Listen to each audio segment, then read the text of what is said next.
Another great day to be alive. Good to see you, Beautiful. Frank. Good to see you've come back to the land. You're looks like you're looking at Urarangi behind you. Yep, yep. Beautiful view of the mountain we always had down main window. Huh, pretty awesome. So good day today here in Canterbury. High supposed to be 18, blue skies all around, but a bit cool to start with. Yeah, it's a bit cooler here, but beautiful blue sky. They've been flat out doing maize all night and all day. Oh, right, right. So it's been noise for the last 48 hours. Oh well, that's the joys of living in the country. That's exactly right. Yep. I thought we'd kick off today with a bit of a what is possibly a hot topic. And it has to do with the Veterans Affairs, the Veterans Independence Program. There's been a lot of chatter about it on the old social media and things. So I thought I'd just have a few quiet words, uh, or maybe not quiet words, be a bit grumpy perhaps. So what's actually happened? What has actually gone on? What's causing all the fuss? So in essence, what the Veterans Affairs people have done is to stop acting on recent applications. All right. So we knew there was this big long queue. We knew there was something like 6 or 8 months wait to get access to the services. And then they've come back and said, oh, okay, the queue's too long. We'll just stop doing anything about it. And what that's done is caused ruffled a few feathers. The first thing I need to say is, though, it's not a scam, because I did see that somewhere on a Facebook page. Oh, this is just a scam. The emails come from some other email address, blah, blah, blah. Yeah, wrong. It's definitely come from Veterans Affairs. So it is the real McCoy. So let's just look at a few of the things that they've told us. If you've got qualifying operational service and you have um, an injury or an illness that's been accepted by Veterans Affairs, you're okay. So you'll still get the service and you can add additional parts to it. If at the moment you only get your windows cleaned or whatever it might be, or the lawns mowed, and you find a need for other things to feed into that, Veterans Affairs will entertain that. But remember, it's the qualifying operational service is the demarcation line for that. If you've got qualifying routine service and no accepted conditions and currently receive the VIP services, you're still going to get it, but you can't add to what you are currently getting. All right, so they've just drawn a line under that. So if you get your house washed, windows done, gutters cleaned, and the paths blasted, that's it. Can't add podiatry, can't get the lawns, don't get whatever else, gardening added. That's it. What you get is what you get. And if you are over 90 or have a terminal illness and it's a new application, your application will be reviewed. So if you're in a vulnerable state, then they're going to look at your application. Now, I don't want to be knocking people in their 90s, but if you haven't already got it at that age, there must be very few people, I would think, who are going to fall into that category. But Would you be worried? that's just me, so I could be proved quite wrong. If you haven't had a response from your application for the VIP services, then you're in that big long queue that's going to be truncated.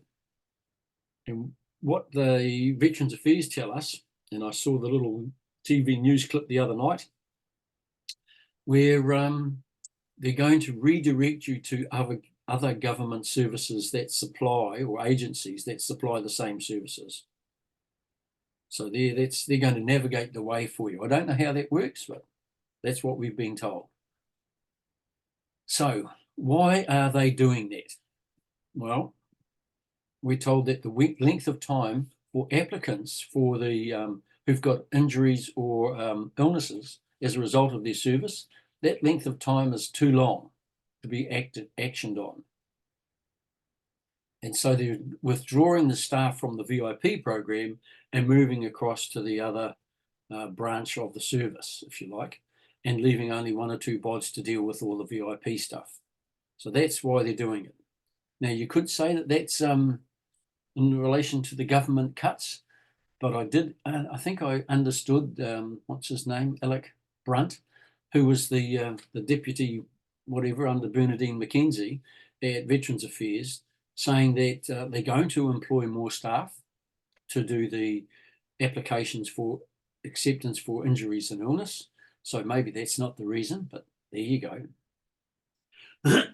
So there you go. That's what it's all about.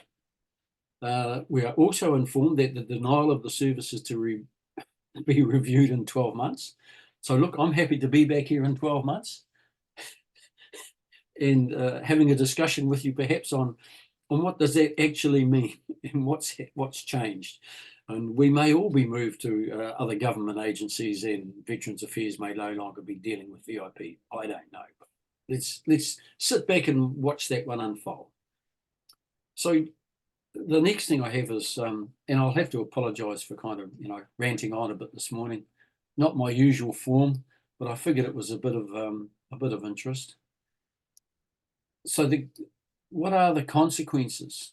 Well, from my perspective, the very core of this whole thing circulates around the definition of a veteran in the Act. So the Veterans Support Act, that hasn't been changed.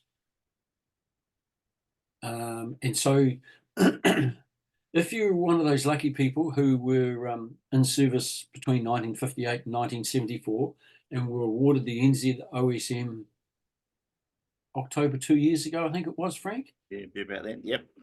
So up to I think it's the end of January 74, or the 1st of April 74, you're qualified as a veteran, but only qualifying routine service, not qualifying operational service, even though you may have the NZOSM. So in effect, what that means for you is that you've been given a Clayton's Medal, you haven't got access to the qualifying operational service, so you can't get access to compensation for injury and illness through Veterans Affairs. And they've just taken away the only thing that you could have got, which was the Veterans Independence Program. So in effect, are you really a veteran, or is that just a word that people use? Yeah, I'm kind of opting for the latter. I don't think that's really the case. Your definition, or the definition, has kind of reduced you to an also ran. So there you go. What else? Yeah, it's a bit like the Moscow boys, isn't it? Theirs is reversed. Yeah, so they've They got get the operational service, but no medal. Yeah. Go figure. Now, I've already said I'm not knocking the people who are over 90. Look, if you're over 90 and you need stuff done around your house, excellent. Get on and do it. If you're still fit, able, and capable, even better. That's great. That's where we'd all like to be. But what happened is that they've used the age as a demarcation line. They've said 90s plus. So that means if you're under 90, you've been discriminated against on the basis of your age. Of course, Veterans Affairs have gone out of their way to cover their tracks there, and they say, oh yes, but we're also talking about terminal illnesses and vulnerable people. Yep. If they had said that and that alone, without including the age category, I'd agree totally with them. Anybody who's got a terminal illness or is vulnerable and needs assistance, yep, give it to them.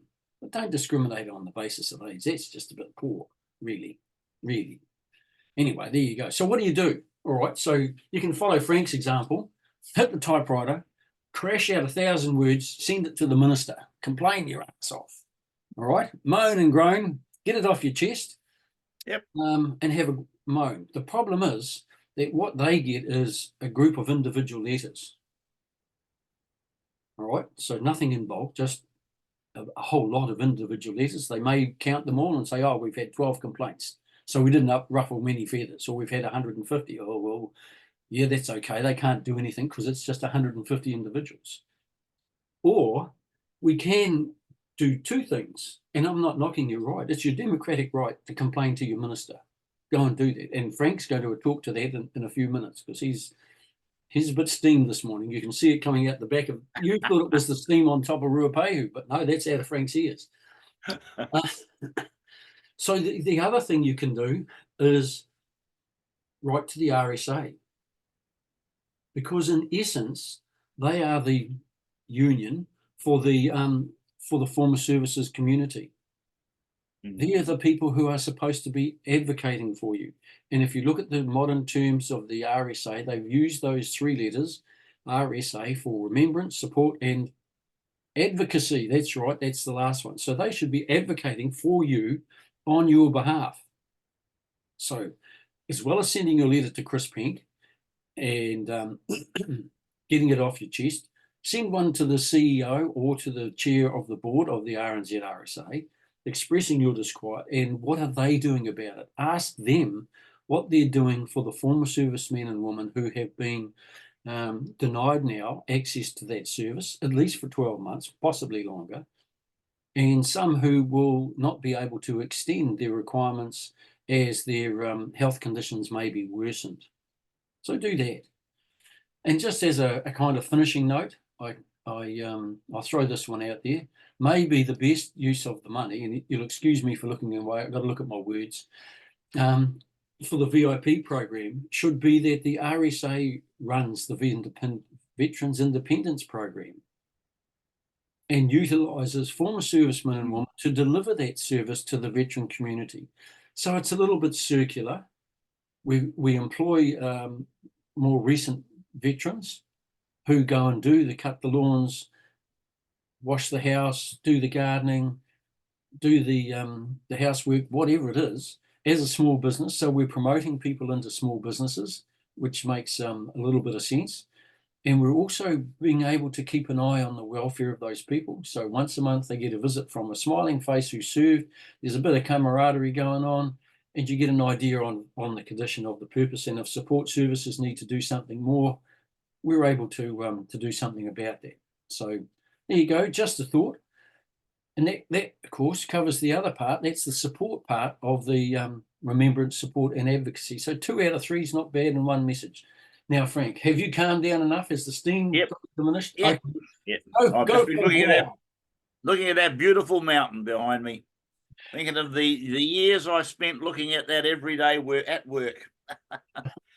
Yes, So- no, the point that I wanted to put across to Chris Pink was that this is the second time, especially myself and all my shipmates on the Blackpool have been done a dirty, whereby the last time they took away the operational service, didn't even tell us, it just disappeared, which I pointed out to him. And then I said, now you've done the only thing that we had left was the Veterans Independence Program. You've now taken that away.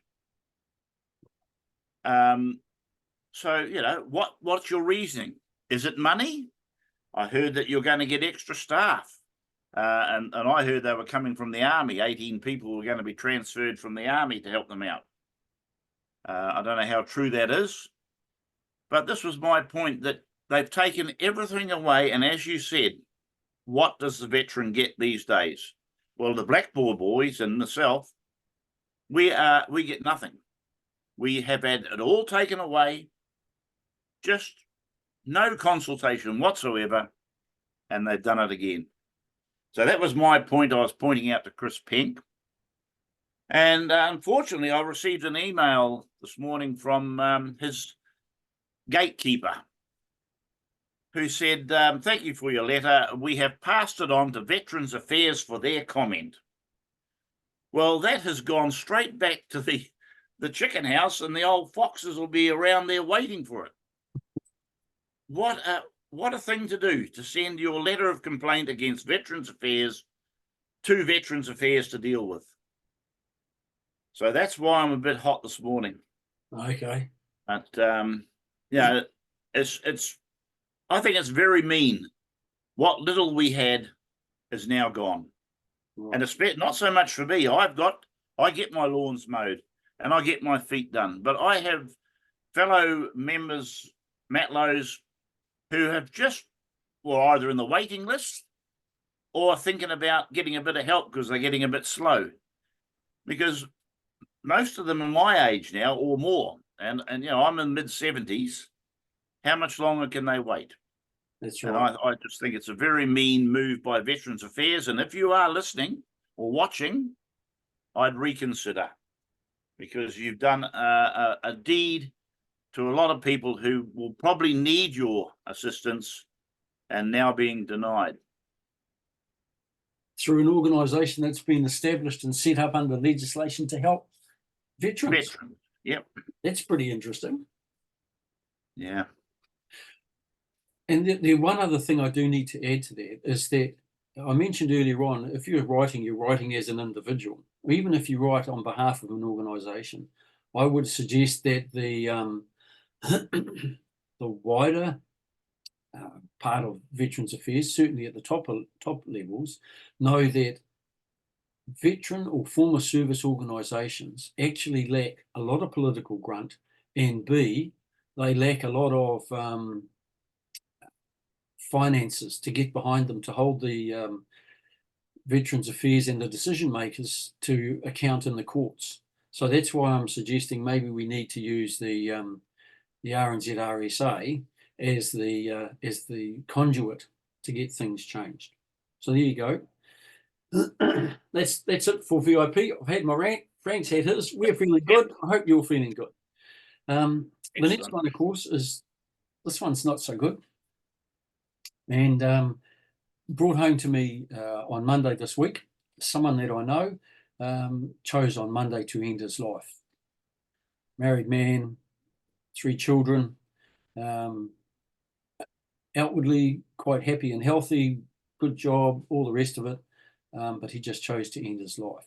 And that immediately brought me to a place that said, I just hope that there are a lot of people who have served, and we know that the more recent conflicts, there are people who are struggling with a lot of issues from their service, but that's not the route you take. I think the ideal is that before you get to that critical decision where there's no turning back, get in contact with someone who wore the same uniform at the same time as you did.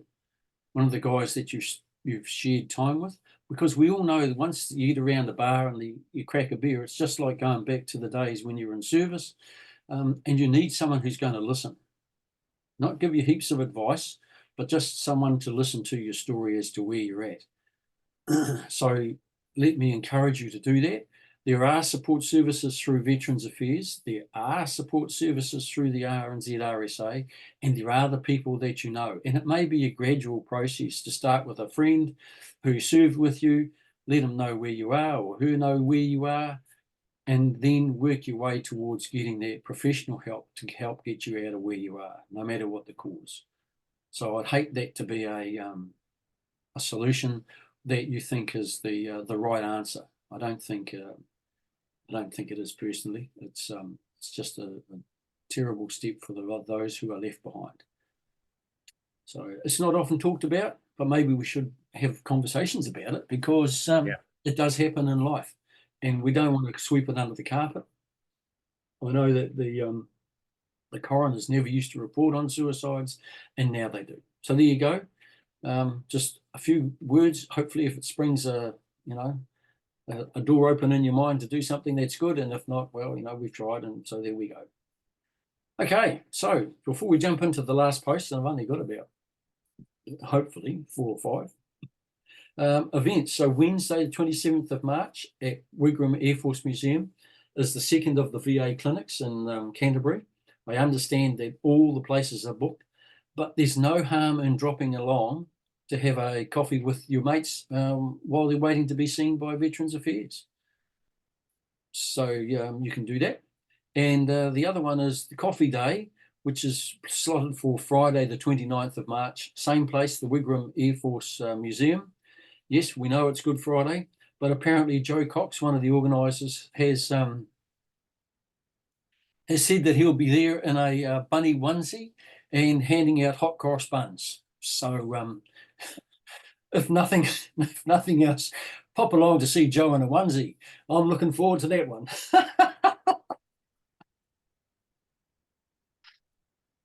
Yeah.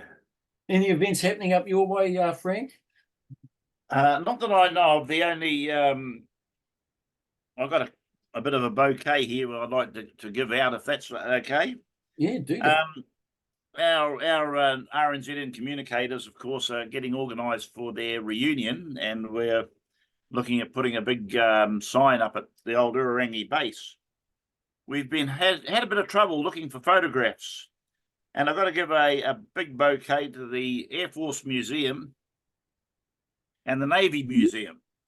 I made 2 requests of them both, and within a couple of days, I was inundated with photos that have been taken from thousands of feet up to all angles. So I just want to give both those museums many, many thanks. Oh, good one. Thanks, Frank. It's Yeah. good to see that they're available as a resource. So good on you for using them. Excellent. Yeah.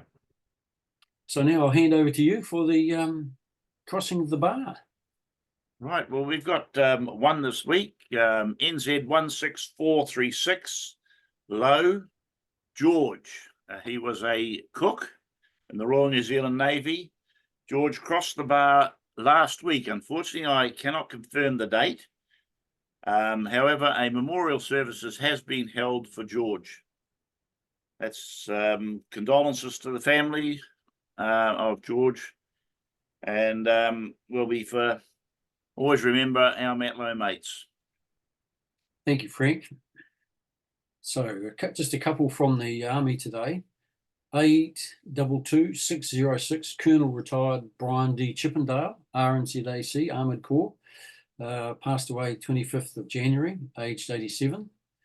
Served in 1 RNZIR from November 65 to May 68. He served in Borneo doing the 66 tour, and late October 67 was posted to Vietnam. And in March of 68, he was attached to the US 4th Cavalry Regiment, where he was awarded the Bronze Star with V device for action on the 19th of April 68, when the troop commander was killed and the colonel, who was an observer, took command of the track. 305318, John L. Bulldog Drummond, New Zealand Regiment, RNZIR, call time in Kaikohui on the 13th of March, aged 84. John served in 1 NZ regiment between 61 and 64, serving in the transport platoon headquarters company. And from the RNZAF, I have a couple, courtesy of John Forrest. Wing Commander retired, Peter Mackay, Romeo 75156, Air Force Cross. He was a pilot born in Samoa and served between, oh my goodness, he's got quite a bit of service. 1954 to 77 by the look of it, and went to the reserve list in March 79 and was the aide-de-camp to the Governor General between December 71 and September 72. Pretty impressive 23 years service. He'd flown in excess of 7,800 flying hours across a range of different aircraft, from the Sunderland to the Orions, and also was at one stage he was the OC of the Orions. So there you go, pretty impressive. The second one is Warrant Officer retired Leon Bremner, Pip Piper, NZ 4215704, pilot, the RNZAF, 5th of December 42 until the 4th of October 45.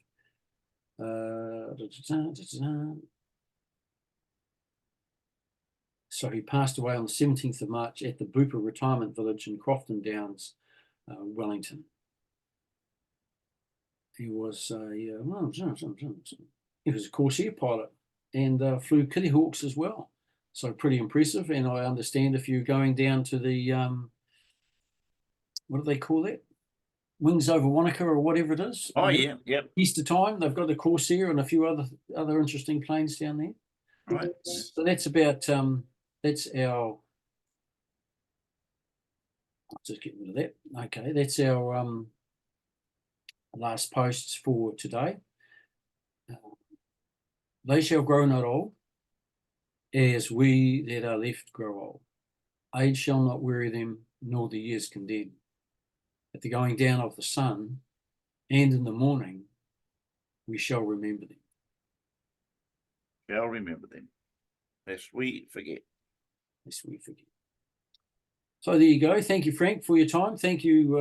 Yep, no problems. For those of you who've taken a few minutes out of your day to watch us ramble on. And we'll be back at the same time, same place next week, all going well. Again, if you have had a bereavement in the family, by all means, reach out to the RSA, their support networks. They may guide you to Veterans Affairs. There are things available to help. And if your loved one has been part of the Veterans Affairs, receiving compensation, there are a number of entitlements that you can gain access to. So make sure you follow that up, and I'm sure someone will be giving you some advice. If not, give us a bell, either Frank or myself or one of the executive, and we can help point you in the right direction to someone in your local RSA or the local RSA district to help you get those things. So thank you for watching, and we'll catch you same time, same place next week. Frank, I expect to see a new ship in the background next week. Oh, I've got about 5 more to go. So, Oh, okay, excellent. hey, okay, then we'll see you all next week. And I'll just find a little button. Things move around.